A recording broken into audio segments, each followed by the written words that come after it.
le dhikr, c'est quelque chose qui est important. Pour vous, votre dhikr dans Da'wah jusqu'à maintenant, il se résumait normalement, vous êtes censé lire Yassine chaque jour. On avait vu ça lors du séminaire pour être une génération.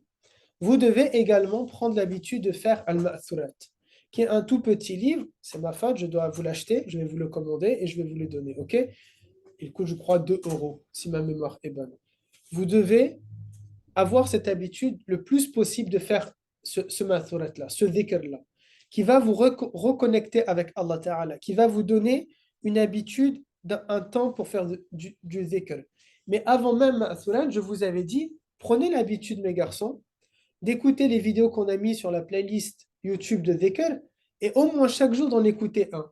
Il y en a de 2 minutes, il y en a de 3 minutes, il y en a de 1 heure. Choisis celui que tu veux. Mets-toi des moments où tu vas les écouter.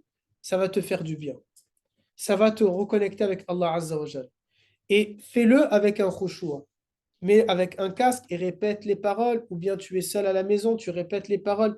Il te faut être habitué à éduquer ta langue, à répéter certaines liturgies, certaines paroles.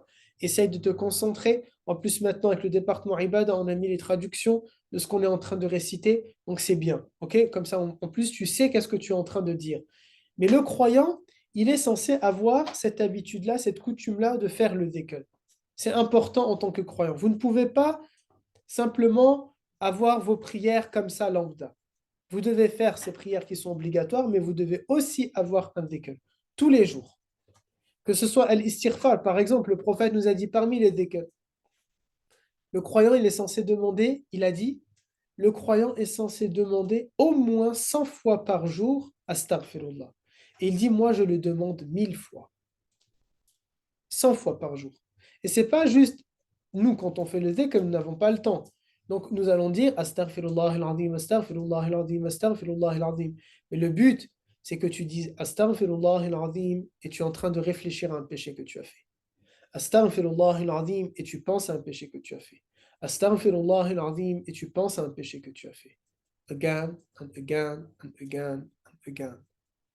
Parce que ça va t'habituer à à faire tauba, à demander pardon à Allah Ta'ala, à te rapprocher d'Allah Azza wa Jal, à ne pas oublier que tu es un être qui commet des péchés et afin que ça t'évite d'être orgueilleux et prétentieux.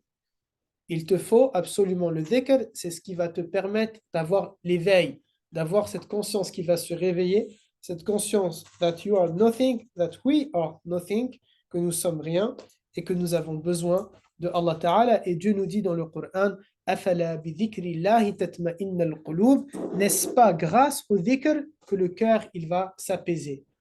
Et ça, c'est une question rhétorique que Allah Ta'ala nous dit, parce que la seule réponse que nous pouvons dire, c'est bah là, bien sûr que c'est ainsi.